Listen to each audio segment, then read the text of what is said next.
Hello and welcome. I am Scarperlock, and this is City of Heroes on the private server Rebirth with our level 28 mutation Stalker Tiger Shrike, who has 772,000 XP. We're getting very close to a million. I think we will have that by level 30.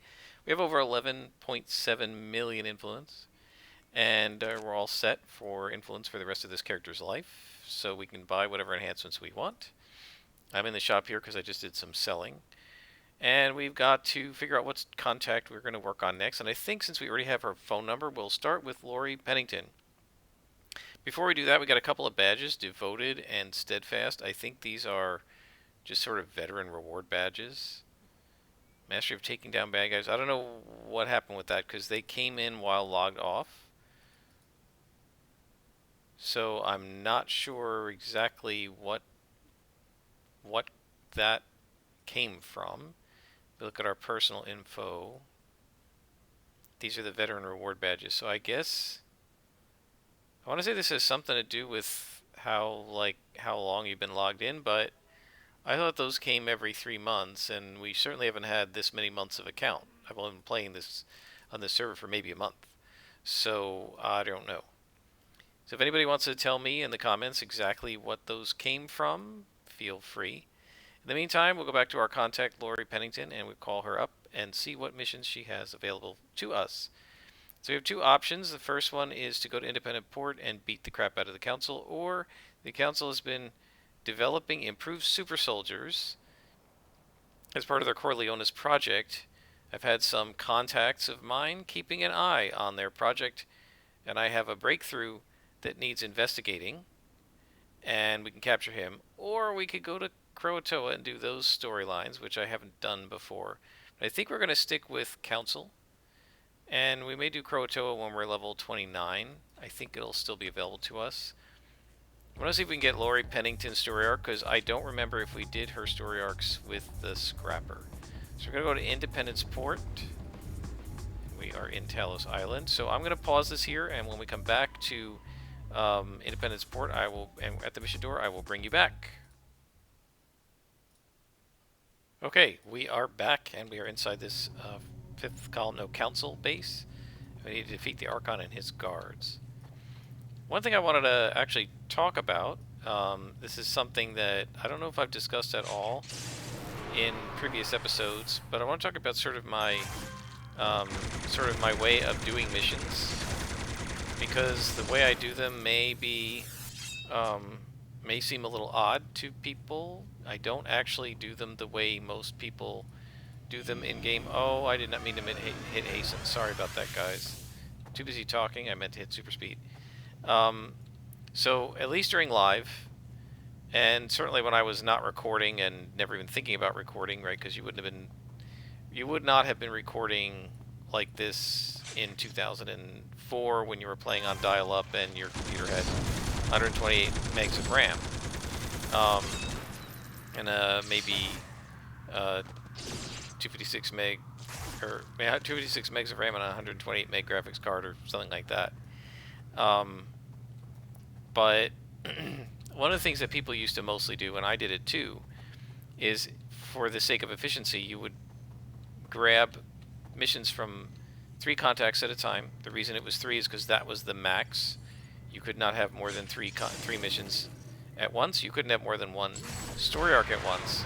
So what you would do is you would run through the zone. You would grab up missions from every contact that you could in the zone, all 3 contacts in the zone, and then you would, go to whatever zone had the missions in it. Hopefully they were in 1.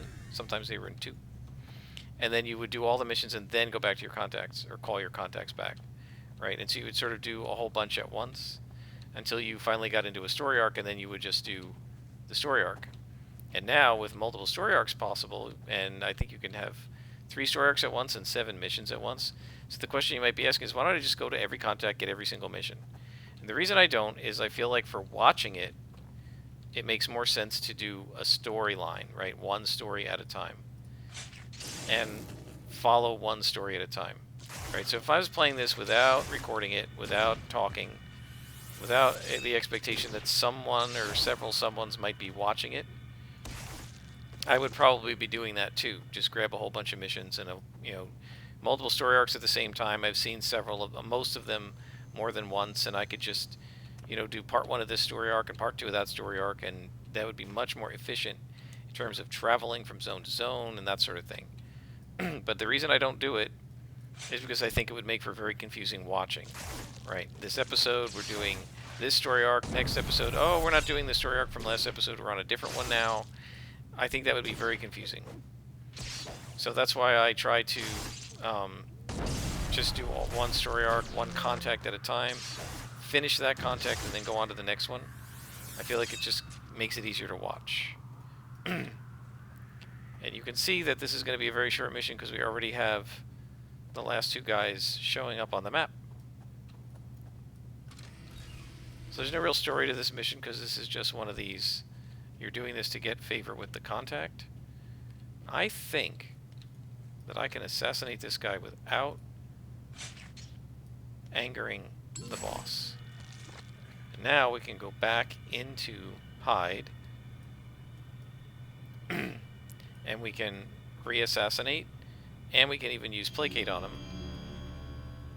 And he's going to be taking a lot of damage.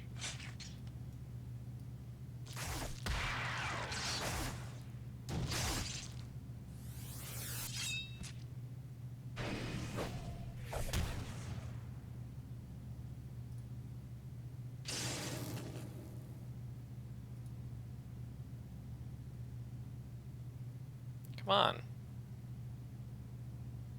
There we go. You see how it just took 2 hits? Got some salvage, and we completed the mission. So this is pretty much what Christine's going to be giving us, is generic missions until we can get her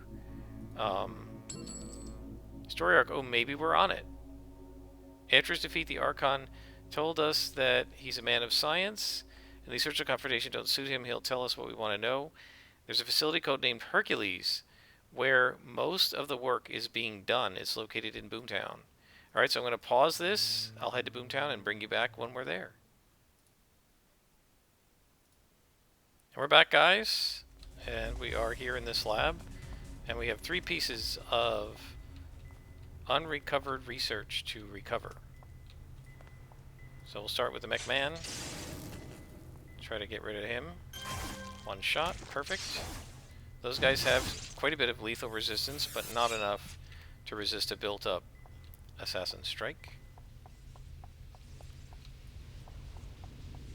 So now we need to defeat Moretti and his men.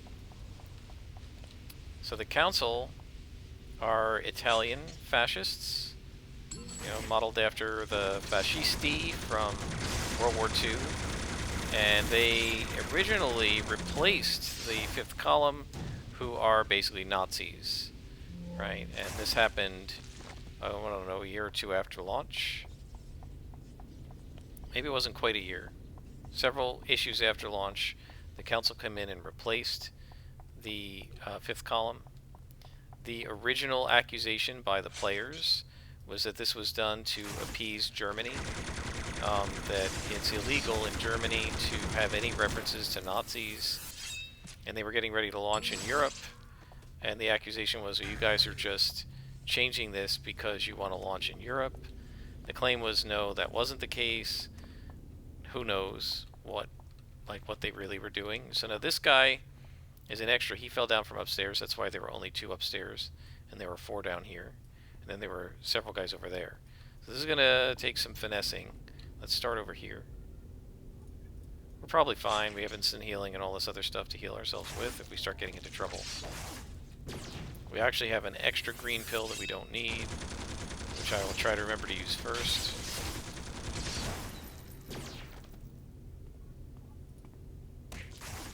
You can see how quickly we take these guys out. So this is really a case where we should probably be moving to +2, which I'd be happy to do if it weren't liable to give us +3 in a +2 mission. And not a few times. It does it a lot. Right? And the main reason, as I've said in previous episodes, is just the fact that we get such a reduced chance to hit against +2s and +3s. And the +2s we can do, we still have like a 78% chance. But plus 3s are only going to drop us to like a 60% chance or 65, and it's going to be almost impossible. And just very frustrating to be constantly missing. So we'll have to see. Maybe I can get some. Maybe I can put recharge bonuses on the build up pretty quickly, so that we can use that a lot, and then that will offset the penalty for fighting a higher level guy. Wow, look at all. Do you see all those misses?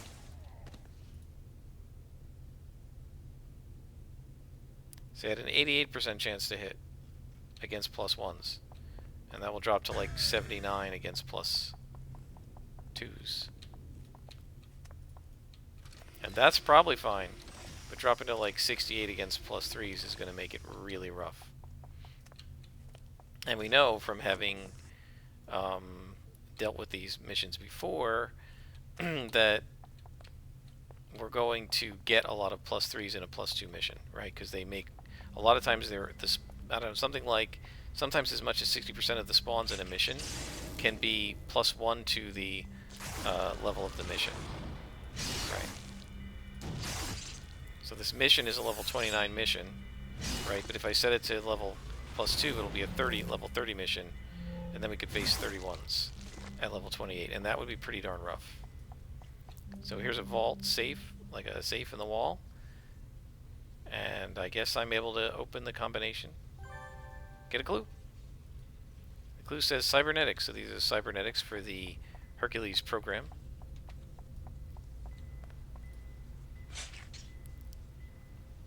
Oh, that's a mistake. I should have taken the mech man out with the assassin strike first. Now, this is going to take forever because of his lethal resistance.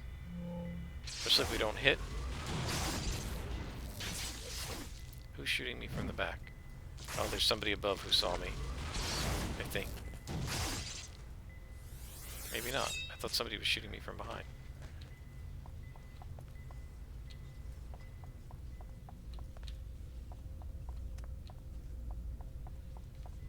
Okay, guess not. So let's go ahead and do the mech man here.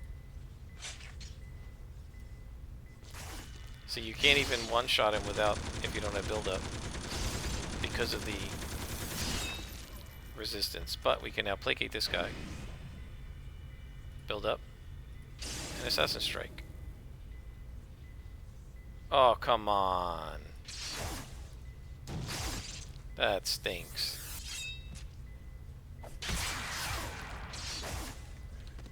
Alright.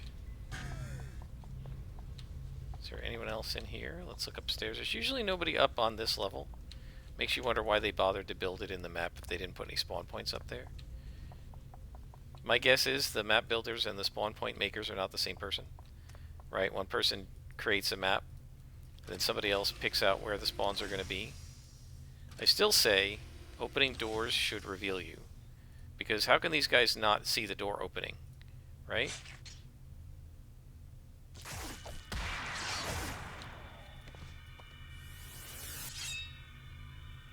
But my guess is most scrappers would absolutely, or stalkers rather, would absolutely hate that. And I'm not sure I would love it in terms of the fact that it would make things harder, although I don't mind a challenge. But I do like it. I would like it for the realism. Right? It should just suppress your hide like clicking on a glowy does. Because, and if there's nobody there, it doesn't matter, but if there's somebody there, they should see the door opening and go, okay, somebody just walked through that door, right? It wouldn't open on its own. They should at least, even if they don't see you, if it doesn't reveal you, which I think it should, at a minimum, they should have some word balloons where and have the guys do a look around animation like, what was that? Who just opened that door, you know? I went the wrong way, didn't I? Yep. Alright, let's go back. Too busy talking, not paying attention. Sorry about that, guys.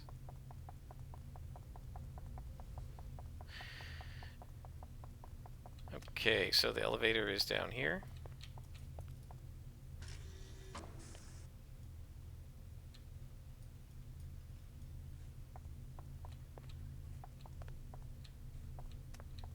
And this has gotten me killed many times in this spot. This could get me killed anyway, because I'm not going to be able to... These guys will aggro to here, but I do have a placate, so... Let's just go ahead and do it. So these guys are +2. Oh, they didn't aggro to me. Interesting. Ah, now they did. But... Give me this guy.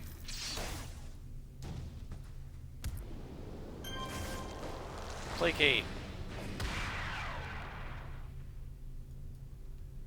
Okay, and now we wait for assassination.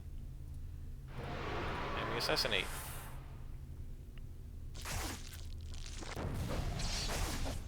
Much easier than trying to do that one as a scrapper. I've many times with Silver Phoenix, and you may have seen it.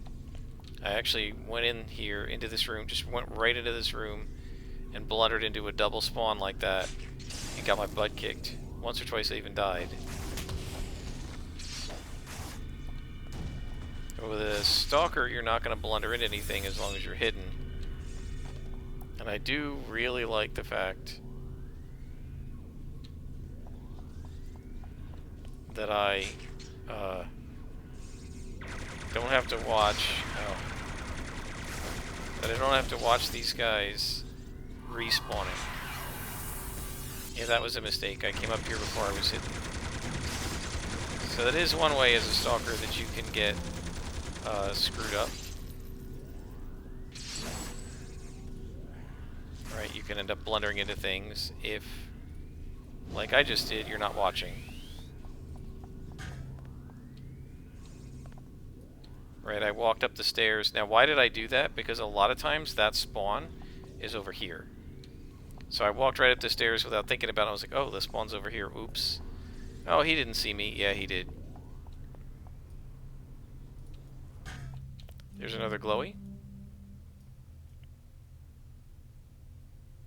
And now there will probably be more space and an elevator up here.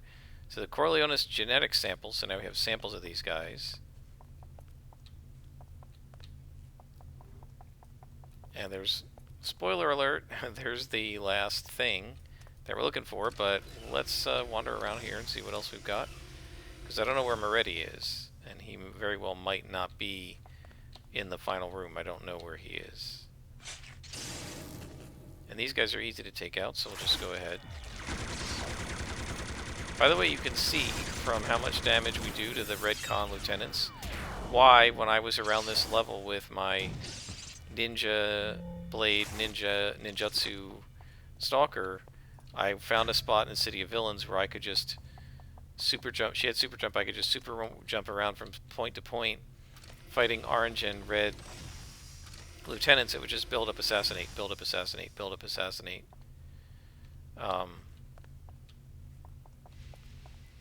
Is he in here? The boss?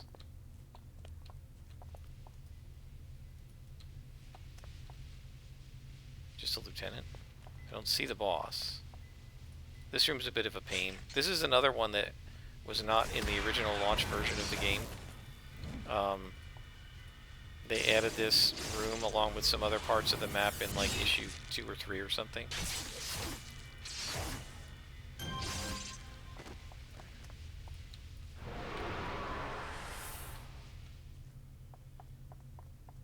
What I'm looking to see is the boss in here? It doesn't look like it. Usually, if the boss is in here, he's not in this spot. He'd be more like out in the open.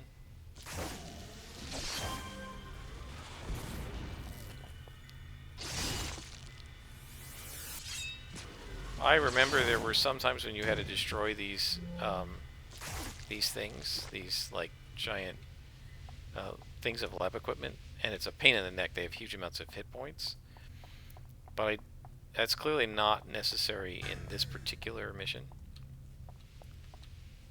There's patrol. Take them out.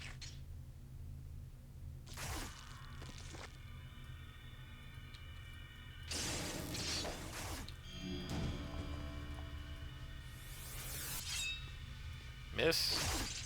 It's just so weird that the mist takes so long to show up. The damage doesn't when you do damage, right? Like, watch this. If I do the damage, if I hit, right, the damage comes up right away.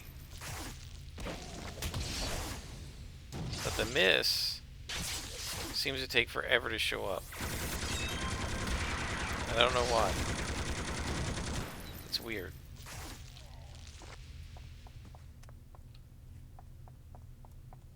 That's very strange. Okay, we got a mech man here.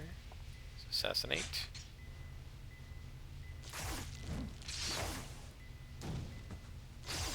And the question is... Okay, there's the lieutenant. I was like, where's he? Placated? Assassinate. Come on. So it must be doing that when you're not hidden. But it shouldn't even let you go into the animation if you're not hidden. It should just do the immediate attack animation and just do a single regular attack. So I don't know why it does that.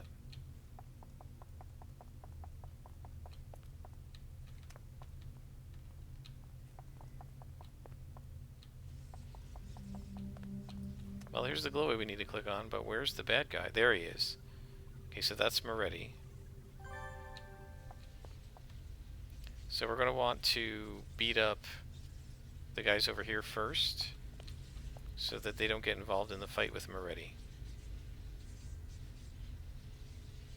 Let's hasten this up. This will probably be our last mission of the episode. So now these guys are going to aggro.